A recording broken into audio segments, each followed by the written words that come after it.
Some of the content in today's episode may be triggering for some listeners. Please see the episode notes for specific content warnings.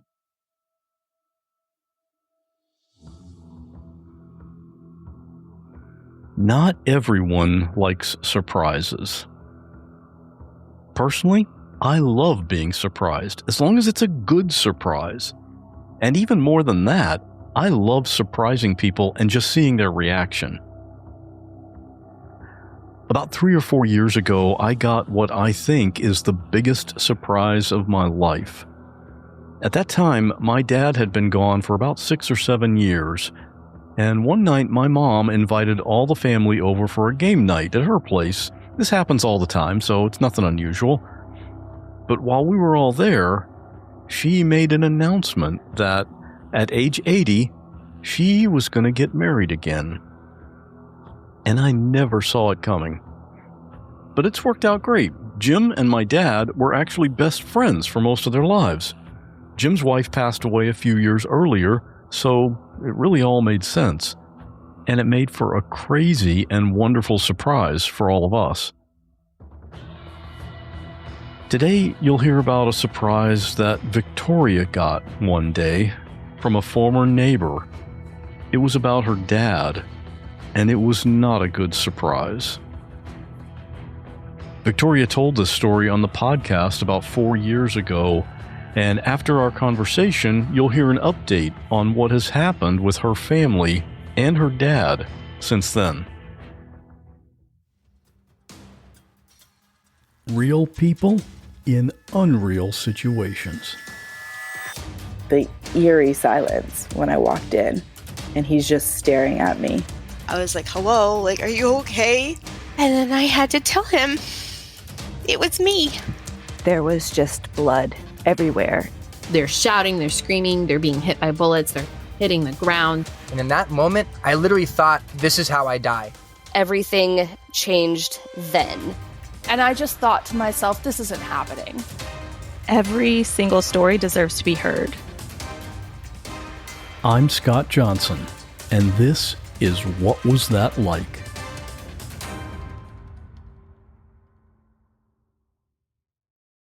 You grew up with both parents and your brother. Pretty normal childhood? Yeah, seemed like a really idyllic childhood for sure.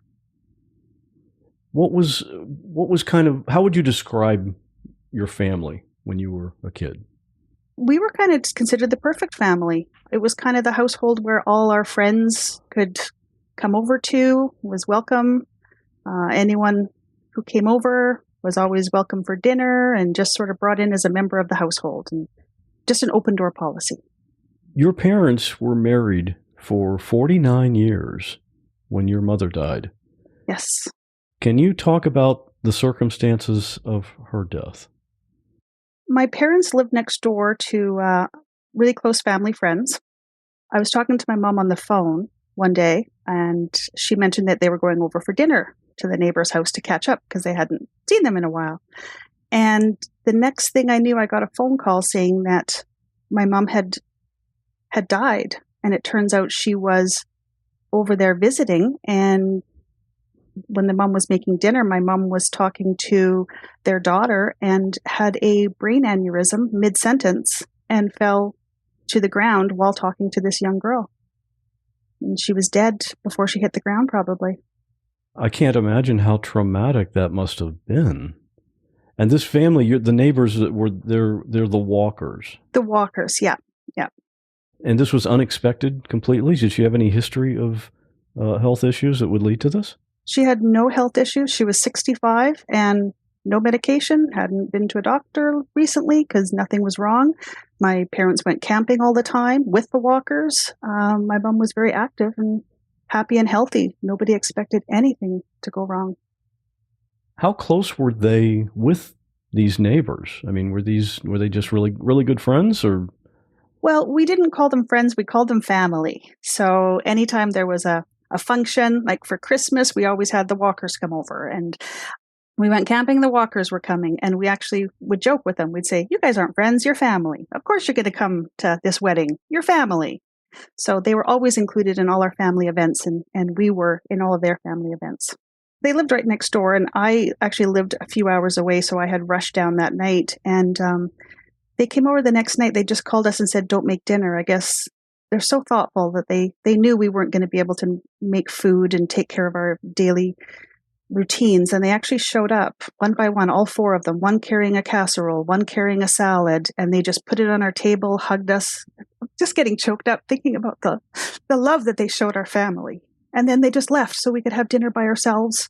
And they came back and picked up all the dishes. And it was just, that's what family does. That's incredible. And you said all four of them. It was Mr. and Mrs. Walker, and then they had two daughters. Yeah, and at that time they would have been around 20 years old and maybe 18, 17. How did your dad handle that following the death of his wife? Not really all that well at the beginning. I mean, that was his soulmate. They had been together since my mom was 17 when they met, and they had been soulmates, and even the whole family. Like, the way we referred to it is that my dad just worshipped my mom. My mom could do no wrong, and he was just heartbroken to lose his best friend in life. And he had mentioned he had been so excited that in a year they'd be celebrating 50 years together, and it really upset him to have that taken away from him. Within a few months, we decided to spread my mom's ashes out at our favorite camping site, and we camped there all the time with the Walkers. They came with us, and they stood with us while we spread her ashes in the lake, and just had a little kind of a ceremony and a support us and my dad through this difficult time. And it felt right to have them there. The way you talk about them, I can see why you would consider them family and not just next door friends. Absolutely. Following my mom's death, my dad wasn't able to stay living in the house anymore. My brother actually owned the house and was going through some financial difficulties and had to sell the house. And my dad was one of those people who would give away his money or lend his money knowing he wouldn't get it back if he could help somebody. And he had done that to a fault, to a point where he didn't have enough for himself for retirement. So when I found out that he couldn't live there anymore, knowing he couldn't afford his own place, my husband and I talked about it and decided, he's done so much for everybody, we're going to build a basement suite and just let him live there. So we spent about $60,000 building a beautiful suite for him. And he offered to pay us rent. And of course, I'm not going to take any rent from my dad. I said, this is just your home. This isn't your suite, because he called it our house. I said, no, it's all of our house. It's yours too. This is your home. And we built him a suite, and he lived down in our basement suite for a couple of years. And then he ended up meeting a nice lady and is now living at her house, but still has the suite here with all of his stuff in it in case there's a time he ever needs to come back. So that kind of sets everything up. If we fast forward 6 years, and that means this year, March of 2021, you had a knock on your door on a Saturday morning. I did. An unexpected knock on my door. And I opened the door, and it was John and Grace Walker, the next door neighbors that I know and love, that I hadn't talked to. In the last couple of years, we hadn't talked nearly as much. There'd been kind of a disconnect, which at that point I thought made sense, because the two daughters had graduated, gone to college. I knew they were busy with all that kind of stuff. And they didn't live right next door to you anymore either, right? They were like a few hours away? 4 hours away. So when I opened the door and saw them standing there, I thought, maybe they're just driving through. Maybe they're heading somewhere, and they thought, I'll just pop in and say a quick hello as we're driving through this town of Victoria's.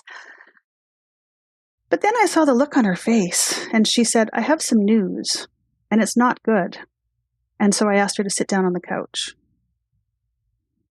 And she looked me in the eye and she said, it is bad. It's actually really bad. And my first thought was, one of her daughters is sick. Something terrible has happened, and she's coming for help. And that's when she looked me in the eye and she said, your dad molested our daughter for 4 years when they lived next door to us. And I can't even describe the feeling that went through my body of complete and utter shock. I can feel it right now as I'm talking about it. It was not just unexpected, it took my brain a moment to even understand it.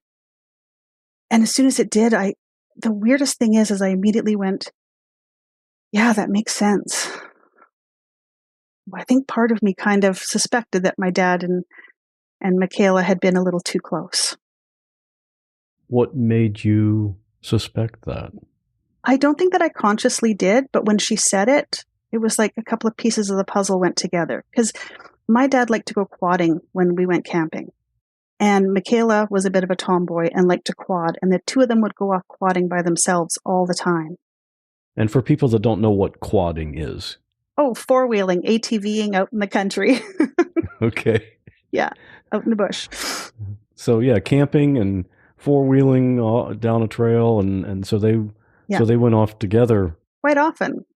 Because they were the two people who liked to do it the most. And that didn't click for me because I didn't think there was anything wrong. But then once I found out, I was like, oh yeah, all these things that seemed so normal kind of clicked. You have to rethink everything. It's been a process. It's not just been a process with just knowing that the two of them would go quadding together. And he was molesting her when she was 11 till she was 15. And they would come back to camp together, and my dad would sit by the fire and have a drink with her parents and accept their adoration and their love. I don't even know how a human being could do that to somebody else who's supposed to be family. It kind of makes me think of, you ever see the movie The Sixth Sense? Yeah. You know, you watch it the first time I saw it, you watch it and you really don't know the big twist at the end.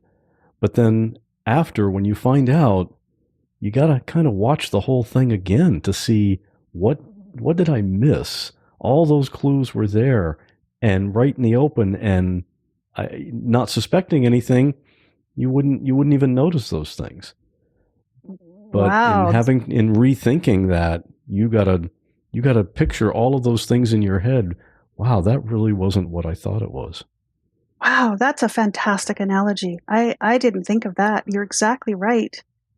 Because I've spent the last few months with going over my entire childhood, rethinking everything I thought about who my parents were. Not just my dad, but did my mom know? Did she suspect?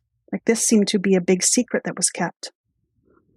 This had happened years before. How did it come out in their family?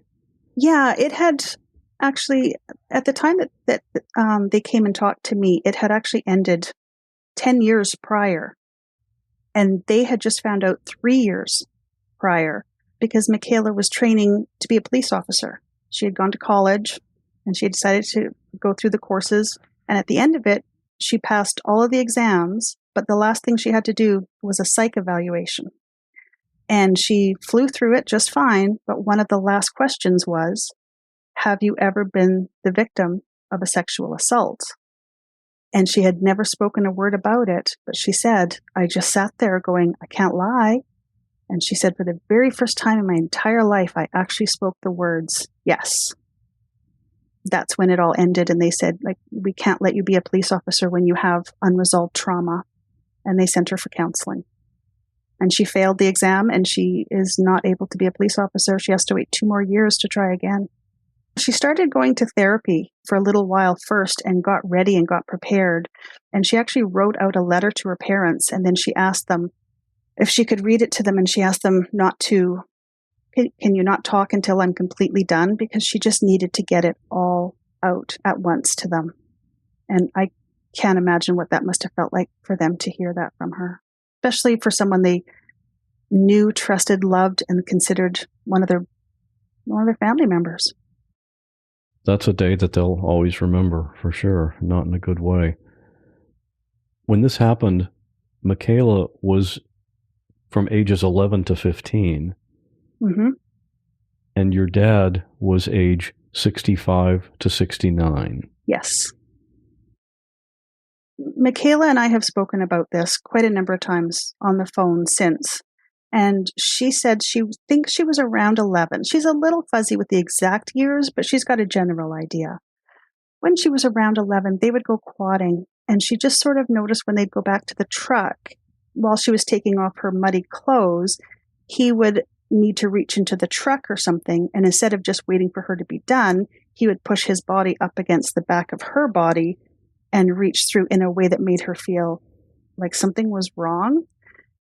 And then it escalated to if she would like give him a ride, like a double, where he would be behind her on the same quad, he would say, "Oh, my hands are cold."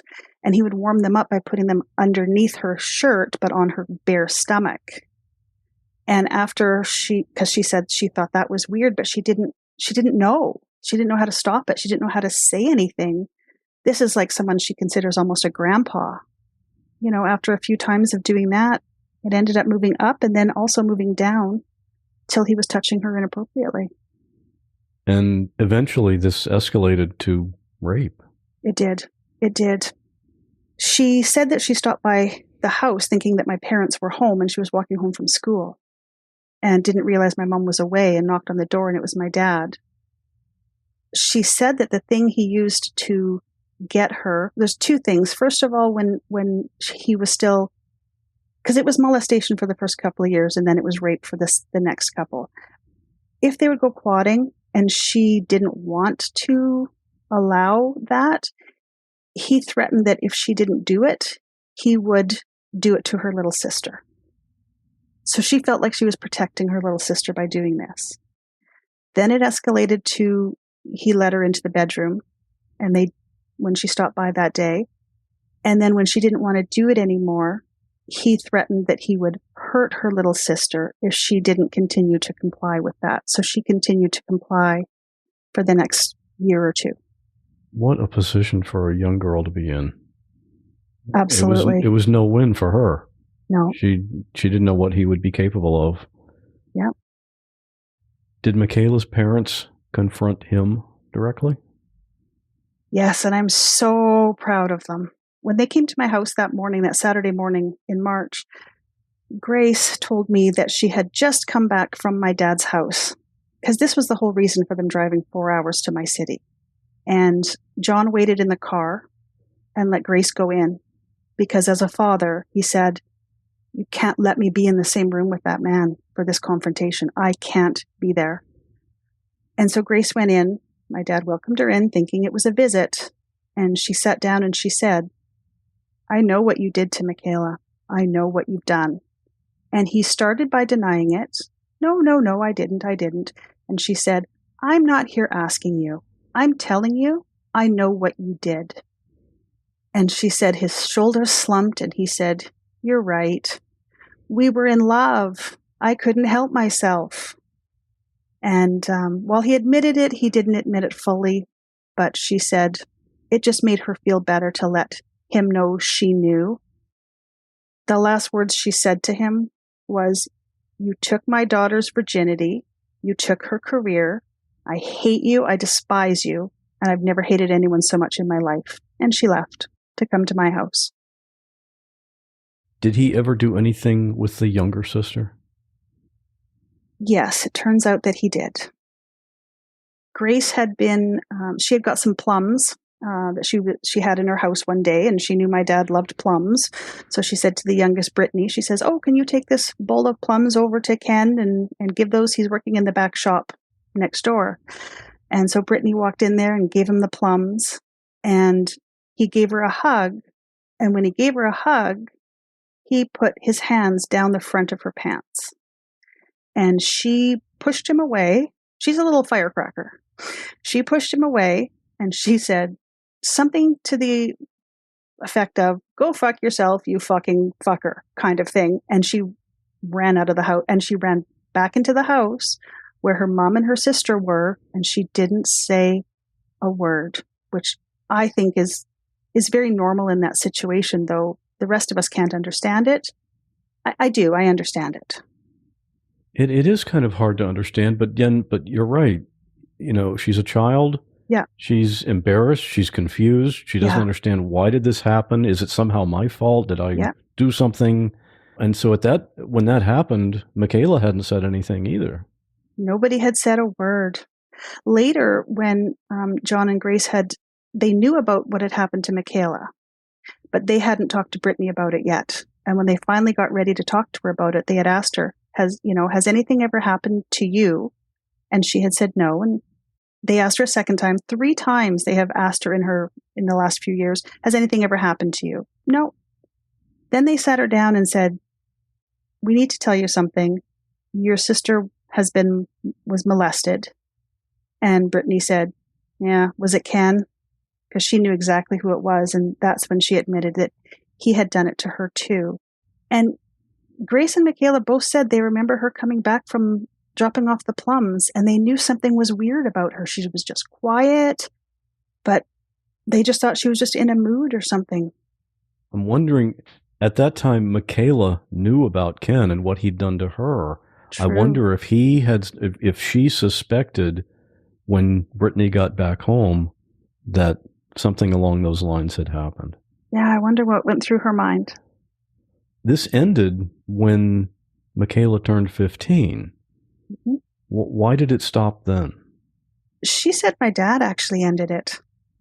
She said that he told her that she was now a young woman and ready to get a boyfriend, and that he wanted to give her the freedom to go and have a normal relationship.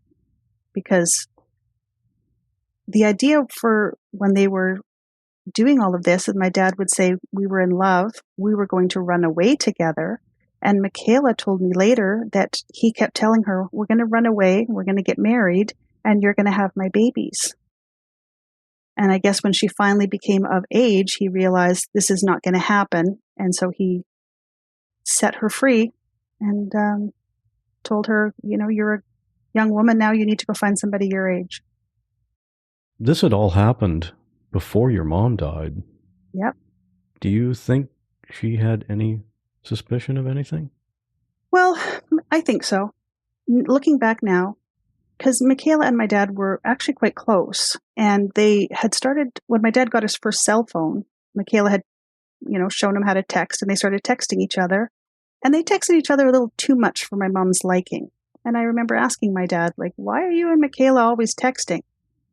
And at the time, he said to me, well, her parents are really strict and she's not allowed to do anything when she gets home from school. She just has to go study and stay in her room. So she has nobody to talk to. So I'm like a father figure to her. I'm giving her life advice and I'm just supporting her. And it sounded so innocent to me.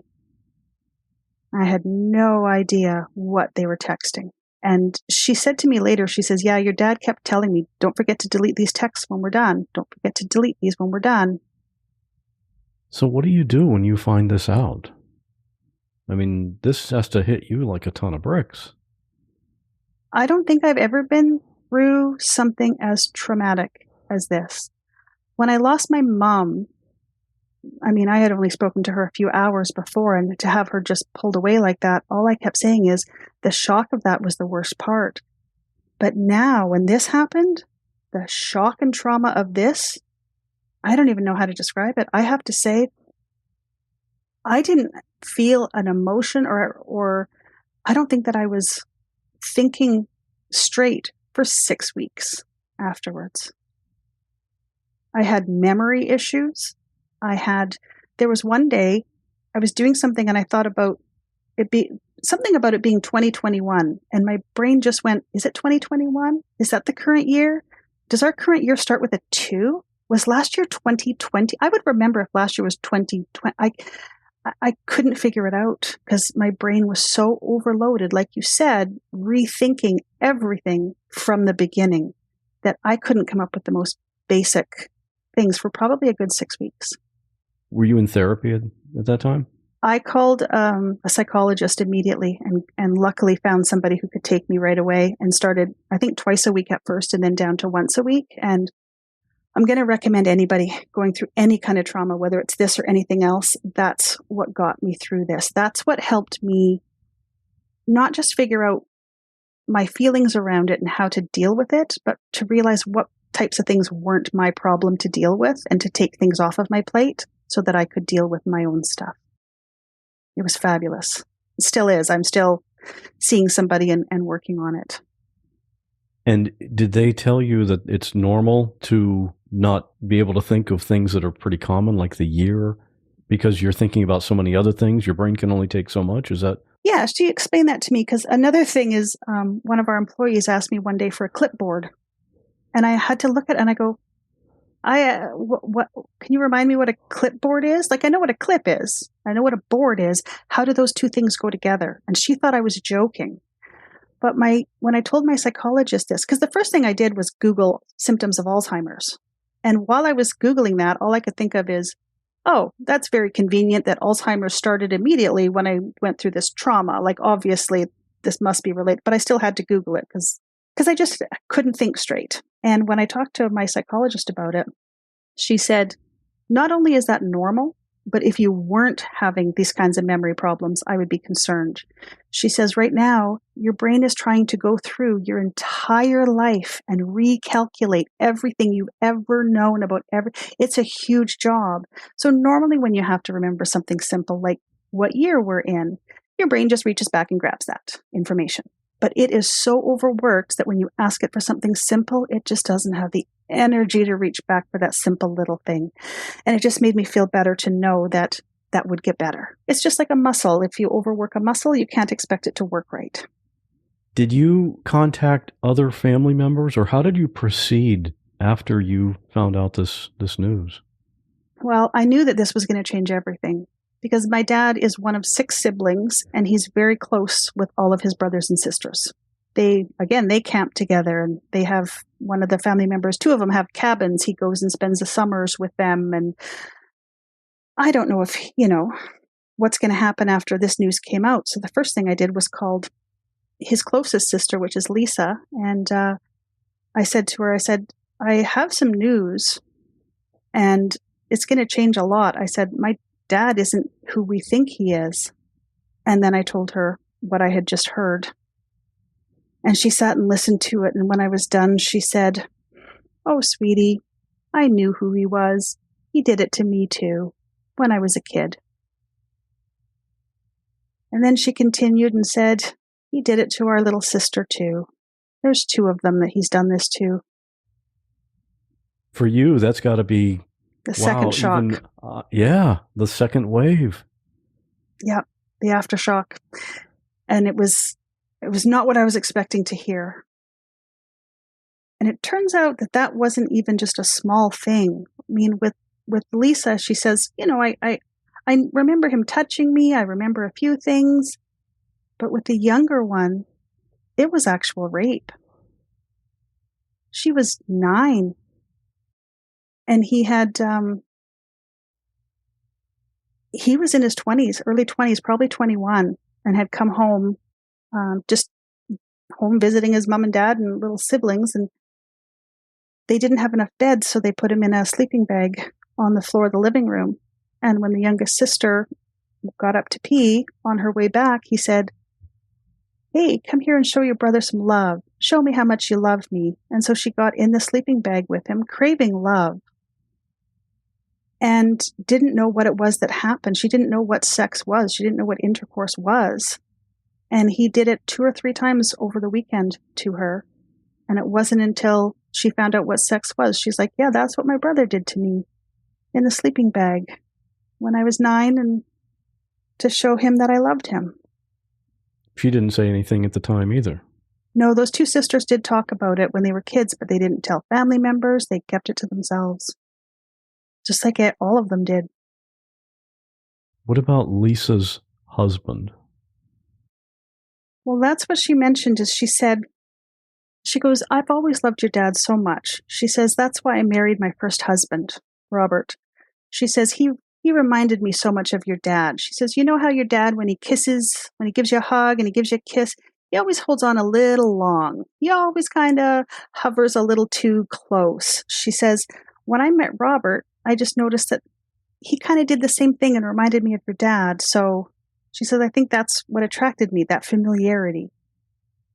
And she asked me, she goes, I have to ask you something. She says, years and years ago, your mom told me something. She told me that Robert touched you when you were a kid. Is that true? And I had to say yes. And she's like, yeah, that doesn't surprise me. And I continued on. I said, well, yeah, it was touching, but it was a lot more than touching. And I described what had happened, and I won't get into details here. I don't think your audience wants to hear. I don't want to trigger anybody else who's been through it, so we'll keep things vague. He was babysitting me and his daughter for some reason, and he left the room and came back wearing nothing but a bathrobe and laid down on the couch. And the assault went for, I would say, 20 minutes of different things. I remember pain. This was not a touching incident. So as I'm describing, and I described it to her in detail, and all she kept saying was, "Oh my God, oh my God, oh my God." I had no idea. She says, "I literally thought that he had maybe given you a hug and touched you inappropriately during a hug. I did not know that was what happened." It felt good to talk about it and to finally tell somebody. I had told my mom briefly. It felt good to get that validation of what I had gone through.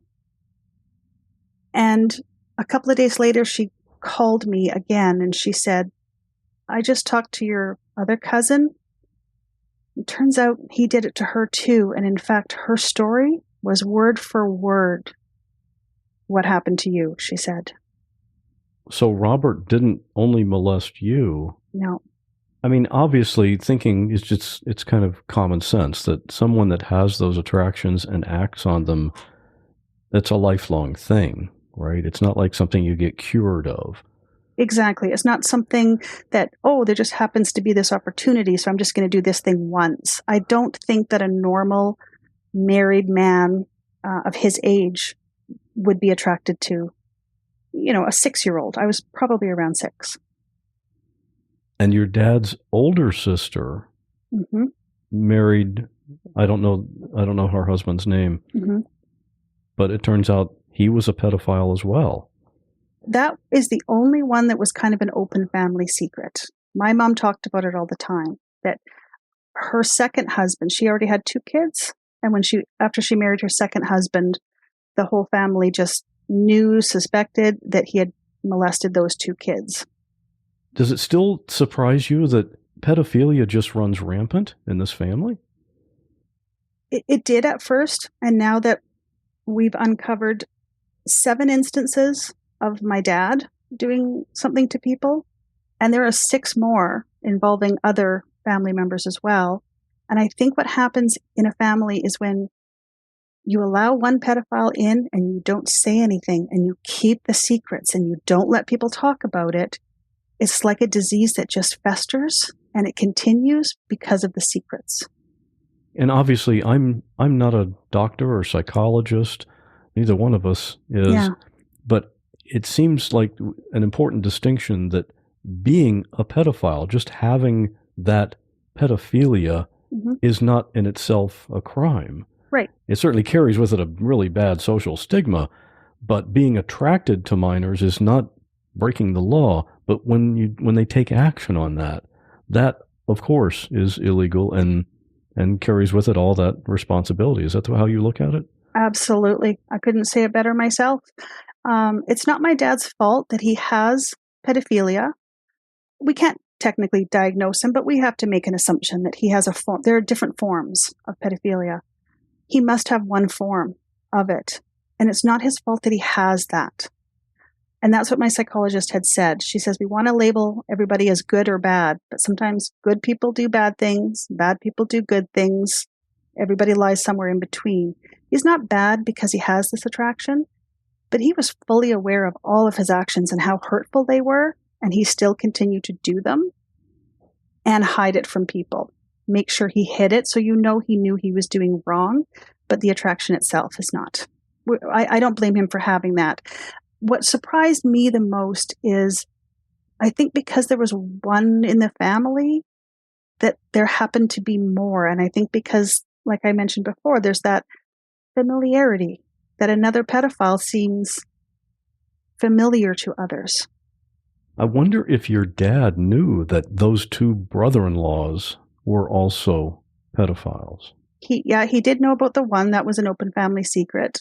I didn't tell about my molestation when I was 6. I didn't tell my mom for a few years afterwards. I probably didn't tell her till I was 10 or 11. And she basically said, well, it's too late to do anything now. You should have told me back then. And nothing happened. And my aunt had already divorced him and he was out of the family. But they did have a daughter together. So when I talked to my Aunt Lisa, she said, your cousin is going through this not just with your dad, because she loved your dad. And to find this out about your dad was horrible enough. But now she just found this out about her own dad at the same time.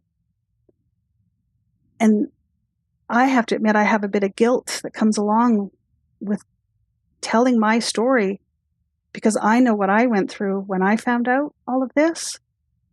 And then to realize that my story caused my cousin to go through the exact thing I'm going through, that was almost as hard to take as finding out about my dad. But it also made me feel good to get it out and into the light, because I think the more we get the monsters into the light, the more we can protect ourselves from them. Have you confronted your dad directly about this? Yeah, it took me probably a month before I even wanted to talk to him. But he still gets mail at my house. He's never changed his mailing address, so I had a stack of mail for him. And I thought I have to bring it over there. Maybe it's a good time to... The way it happened, actually, I was driving near his house and saw him walking.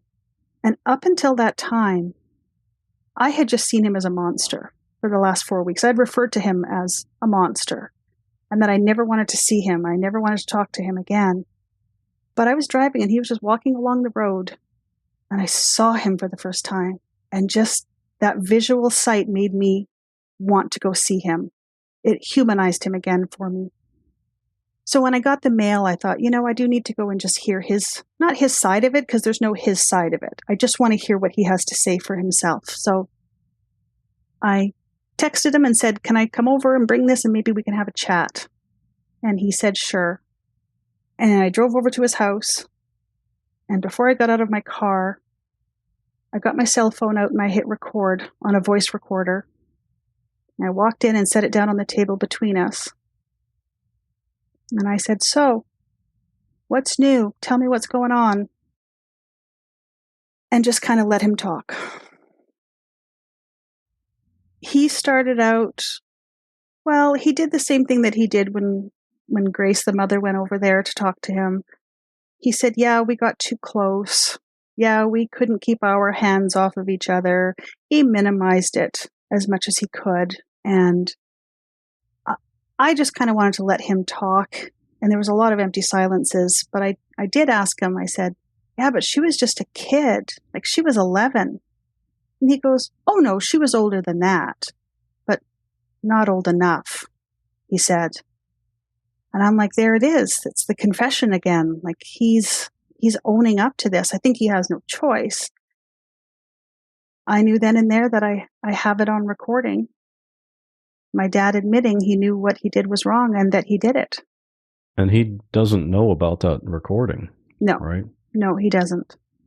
But it's in where you live, it's legal to record someone without having their consent, right? I know the laws are different in different places. Yeah, we're a single party consent. Absolutely. So I told Michaela about the recording because the biggest thing that she hasn't gone to the police yet. She's been wanting to. And since March, she's been saying soon, soon, soon. And I think that her biggest concern, and I think this is a normal concern, is that she's not going to be believed or that he's going to get off of this, that he's going to be found not guilty. And she said, I'm going to put my story out there and then I'm going to feel invalidated if he's not convicted and people will think I'm a liar. And that's the thing that's holding her back. So as soon as I realized I had this on recording, I called her up and let her know. And she said, that gives me some peace. It gives me peace to know if anybody ever questions me, we have this kind of proof. And he might just, when confronted with criminal charges, he might just plead guilty anyway. I think so. Yeah, because he said, and I have that on recording as well, he said, I expect any day for them to come and get me. He says, I've told everybody, don't bail me out, don't come get me, just let me go deal with what I have to deal with. I'll do whatever it is. And he has offered to apologize to the family. He's offered to apologize to Michaela and to Grace. And they have both said, it's too late. Apologies were, if you had wanted to apologize, if you felt bad, you wouldn't have waited until you were confronted to finally apologize. So that apology is now too late and it's not worth anything to us. How old is your dad now? 79. Do you think there's a chance that, I mean, I'm trying to think about it from his perspective. He's 79 years old. There's pretty much, I don't want to say an open and shut case, but it's pretty obvious that he's guilty and he could be going to prison for a long time. Yep. Is there any concern that he might be suicidal? That was an immediate concern of many family members. It was a concern of mine as well. I don't wish for bad things for my dad, but I also have compassion for him. And at the beginning, I went back and forth between hating him and having compassion for him. And I think we need to have compassion for somebody, even someone who did the awful things he did, to be 79 and think that he may be going to prison for a long time. I can't imagine going to prison for one day. He could spend the rest of his natural life in prison. And if he goes in there, I mean, he's a target. He'll be kept separate, but there are gangbangers and murderers in there who will look at him as a piece of shit that needs to be taken out. Like, he's considered lower than them in prison. So as much as, of course, the prison system would and should keep him safe, I can't imagine how that would feel for somebody to walk into a prison knowing that there are people there who want to kill you and be stuck there for years with them. The fact that you went in and made this recording of him admitting his guilt, do you feel any kind of sense of betrayal at all of him because he's your dad? No, I don't, because I just don't think you're ever betraying somebody by telling the truth or getting the truth from somebody.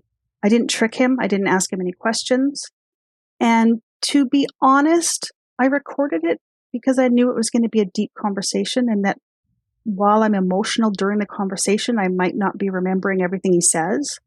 And I wanted to have that recording. So later, when I was thinking back, trying to remember what all we talked about, what all was said, just having that to listen back to and go, okay, that's the way that was my actual intention at the time. I'd like to say I was a badass and trying to get a confession. Like, that would be a much better story. But You're wearing a wire. Yeah, exactly. But my reasoning for recording it was actually a more innocent reason. So the fact that I just happened to get it on recording, I don't feel guilty for. I have told Michaela the existence of the recording, and I've also told her I'm not sharing it with her. I'm not sharing it with anybody. The only people who will get it will be if the police ask me for it. Like, I don't even need a warrant. Like, just ask me and I'll give it to them. But I'm not going to let her hear it because he didn't take full responsibility. And she doesn't need to hear that. And I don't think it would help her to listen to it. Where does it all stand now? Is he just kind of waiting day by day to wait for her to go to the police? Yeah, that's where we're sitting. Where it is sitting is he's scared to death. And that's what he says even in the recording. He is scared to death. As much as he's scared to death about the police showing up, he's also scared to death of the father showing up, John Walker. He says, he has told other family members who told me that his biggest fear, he says every time he steps out the front door of his house, he's worried that John's going to be there to take him out. And he said, I wouldn't blame him. That's what I would do. Any father listening to this right now that has a daughter knows exactly, yes, that's the way you'd feel. Exactly. And Michaela has told her dad, don't do it. She says, you are my dad. You are going to walk me down the aisle one day. You are going to be there for the birth of my children. If you do this, I will lose you, and he's not worth it. So she made him promise not to touch my dad. And he said that is the only reason my dad is still alive right now. Good for her. That was a very smart thing for her to say to him. I think so too. I have so much I had respect for these people before this. I didn't know they were capable of the grace that they have shown, the love that they have shown. They have been compassionate towards us as a family. They're the ones who went through the trauma, and yet they're trying to support us as we're going through learning about what happened. They're an incredible family that I think I couldn't love them or respect them more than I do. What's the message that you want to get across by telling this story? What do you want people to learn from this? I think that we all need to understand that this is so common. I think that this happens in a lot of different families, and we don't feel safe telling. That's why Michaela didn't tell. She didn't feel like she would be believed. We need to have support so that people can talk about this. Keeping secrets, like this family of mine has kept so many secrets, and that's why these monsters were able to continue to do what they were doing. And I can understand why we don't talk, but the freedom that I felt when I did talk about it, and the freedom that Michaela is getting from talking about it, if somebody out there can hear this story and actually, if it's safe for them to do so, if they have a safe adult, if it doesn't have to be your parents that you tell, you can talk to a counselor, you can talk to someone at school, like go to a friend and tell her parents and get somebody to listen, to talk about it, because the more we talk about it, the less it's going to happen.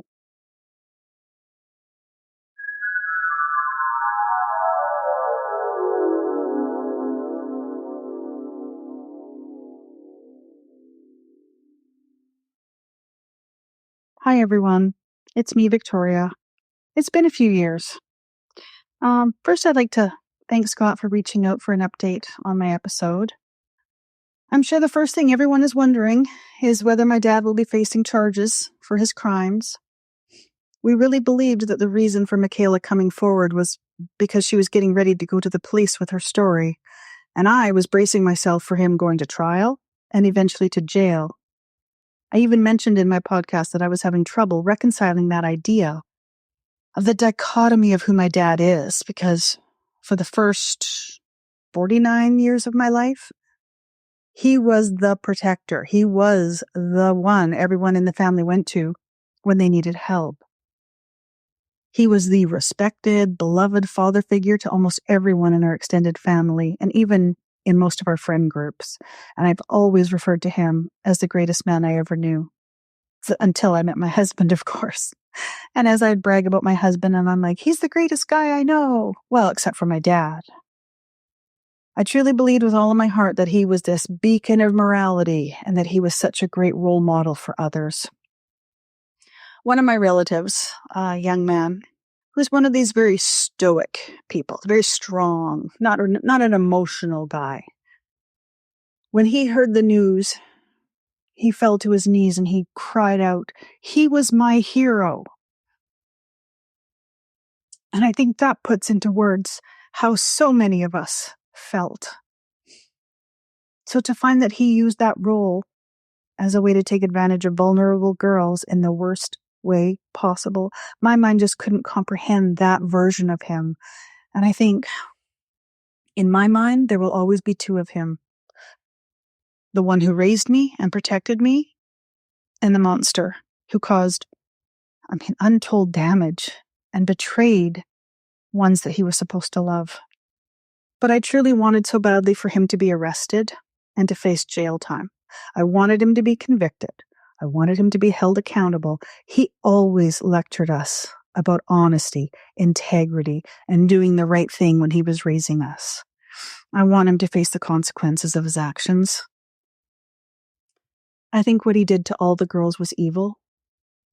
And almost equally, I feel it takes an evil person to be able to look their parents, friends, and family in the eye, knowing what he was doing in secret. I think a person like that doesn't have a place in a civilized society. I thought the reason for Michaela speaking out, by having her parents drive hours to confront my father and to speak with me and my brother in person, that it was a warning that charges would soon be laid. So first I was disappointed when she firmly stated that she was not willing to go to the police or press any charges. I felt this like a second blow that took the wind out of my sails. I struggled almost as hard with this as I did with the initial shock. But I had an open and honest conversation with her, and she said that the reason was twofold. Firstly, she said she couldn't sit in a room with strangers and describe in detail what that man did to her. And I totally understand. I think that may be victimizing her a second time.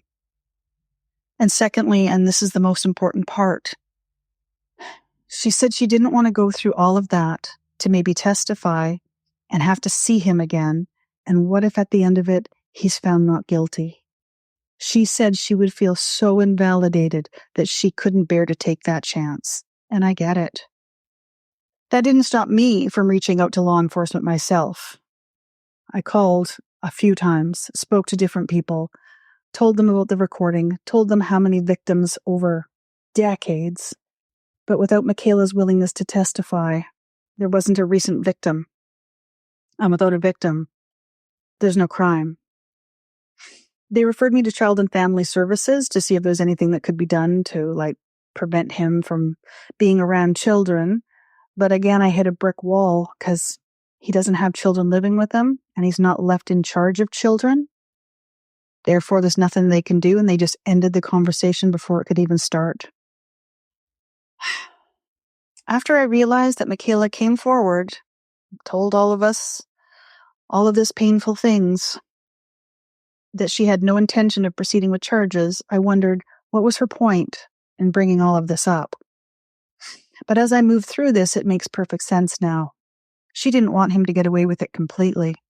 She didn't want to keep this secret. She wanted her loved ones to know what happened to her, and she wanted everyone to know about the danger. And I think most importantly, what she wanted was to get whatever validation she could get, even though I think she deserves so much more. But I do hope that with all of us rallying around her, supporting her, apologizing to her for not knowing and for not protecting her, I hope that she got some peace. The thing she was most afraid of was not being believed, but every single one of us believed her immediately. That can't be said for everybody's story, and that's my main reason for wanting to talk about this. The reason he was able to get away with this for so long was because secrets were kept. And since the episode came out, I have received so many messages from people whose family have a history of sexual abuse targeting minors. And when talking with friends and family, before I even get the story out, they're already nodding along and saying, yep, the same thing has happened in their family with their father, uncle, brother, friend. As I worked through that and spoke with friends and family he had hurt, I also soon began to realize there was a domino effect with this type of abuse. The abuse itself is awful, and I think we can all understand how traumatic that can be and how much healing needs to take place. But more and more, I saw the pain of the rest of their family and how traumatized they were that this happened right under their nose. When your child is victimized by somebody you are so close to, you refer to them as family, I don't think we always recognize how traumatic that can be. It's one thing if there's sexual abuse and that person tells someone and it's swiftly brought to light and a legal process takes place. I mean, that's all bad enough. And I think that that's everyone's interpretation of child sexual abuse. But it's actually the secretiveness of it that's equally sinister. I shared the recording I took of my dad when I went to talk to him that last time. I shared that recording with his sister, Lisa. And she was upset but not surprised that he denied hurting her or their younger sister, Donna, the 9-year-old, in the sleeping bag. On the tape, he only admitted to Michaela, but denied touching his sisters years ago. Lisa discussed the tape with Donna and asked her, do you want to listen to this too? And Donna said, I can't listen to him deny what he did to us. I can't bear hearing him say that. And I immediately realized that she also needed validation. She also needed to be believed.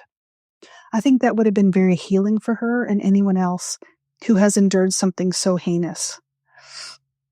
And while preparing for this update, I got a terrible phone call telling me that Donna had passed away in her sleep the night before, without ever having justice or any peace around what happened to her.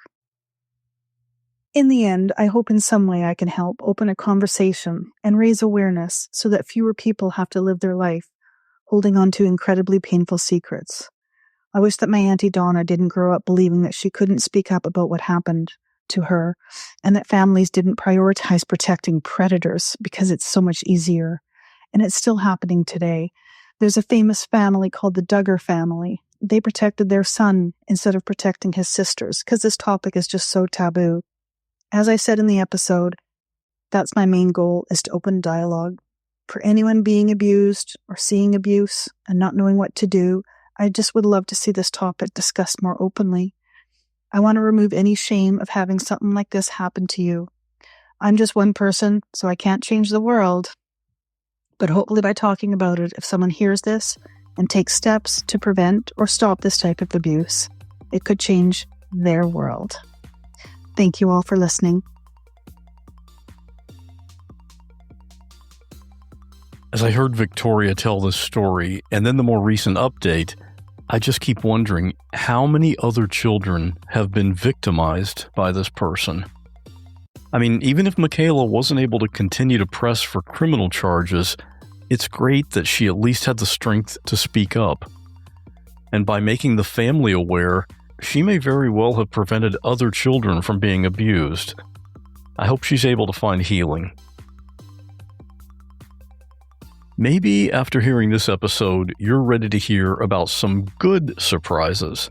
Well, that's perfect, because our question in the Facebook group this past Tuesday was, what's the best surprise you've ever received? If something comes to mind, we want to hear about it. Come on over and tell us about your great surprise at whatwasthatlike.com/Facebook. And there's another reason to be in the Facebook group. That's where you get all the details about the in-person listener meetup that's happening soon in Orlando. Looks like it's going to be Wednesday, January 14. So if you're in the Orlando, Florida area, let's hang out. You can get the time and the actual location of the meetup in the Facebook group, and I hope to see you there. Graphics for this episode were created by Bob Bretz. Full episode transcription was created by James Lai.